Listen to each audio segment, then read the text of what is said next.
How do I know if my portfolio is too volatile? Hi, everybody. This is Big Ringer of Big Wealth Management. That's the question we are going to answer today. Now, listen, I'm so glad you're here.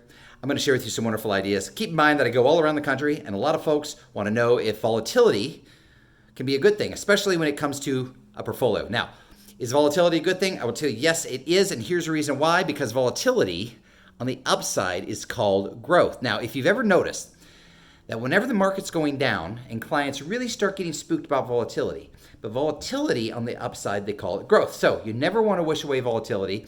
That is the thing that even though past performance does not guarantee future results, this propels your portfolios to new highs when you get those temporary setbacks in the market. So let's talk about right now what the market's doing. I get it, things are a little scary. Things get scary at times, but the market goes down. A lot of folks don't know what to do. But here's one thing you got to remember. Volatility fatigue. I am sensing a lot of folks, and I remember this in the early 2000s. Volatility fatigue is a very real thing where a lot of folks just want to kind of take a break. They just want to wait and see.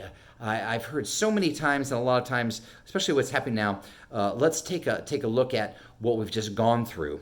Going through the Ukraine crisis, going through the pandemic of COVID, going through supply chain shortages, going through inflation, a lot of stuff we haven't seen in a long time, probably a good 20 years since we've seen these things. And a lot of folks just sometimes they just want to go to cash and sit it out, sit on the sidelines, just want to take a breather till things slow down and get a little more clear picture of what's happening. But here's one thing you got to remember: the market always moves from one period of uncertainty to the next.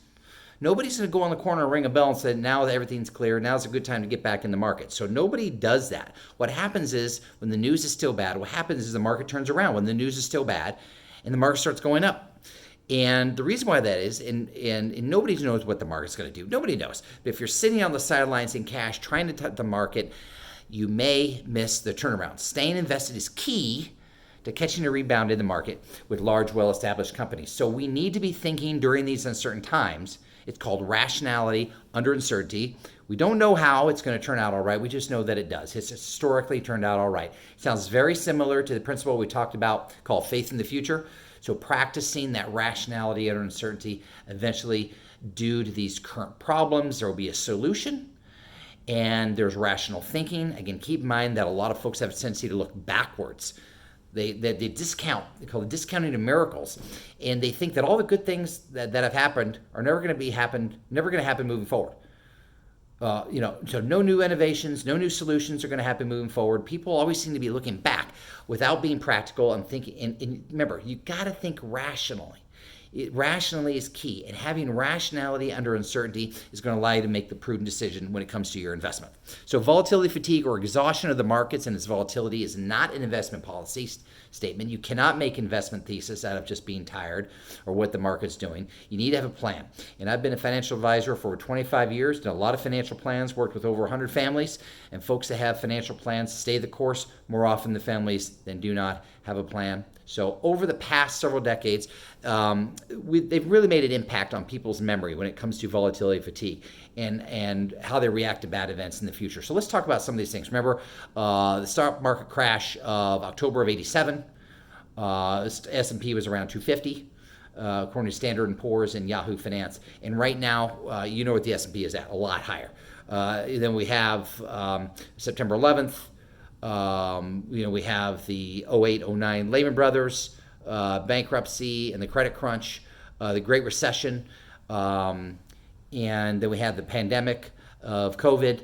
And so you see what the market's done since then. During all these times when the world was supposed to come to an end and it didn't, investors seem to think that it's the end of the world, that it never is. Again, being practical during these times, you want to have practice, rationality under uncertainty. So, things possible? Sure. But how probable are they? So being objective, thinking rationally can win the day for you. So remember, when you have these tough times, the stock market, they represent businesses of the world's greatest companies. Their profits, earnings, dividends, and during tough times, these companies innovate, they cut back, they reduce expenses, they get leaner and meaner, and then when they cut back, they're ready for the rebound when things turn around. Whenever in doubt, remember you're always buying companies, not countries. These great businesses that innovate want to help you live the best life possible. So go to bigwealth.com. That's 2 G's, bigwealth.com. Keep having fun.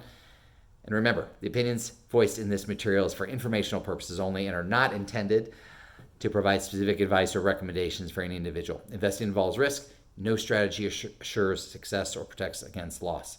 Past performance does not guarantee future results.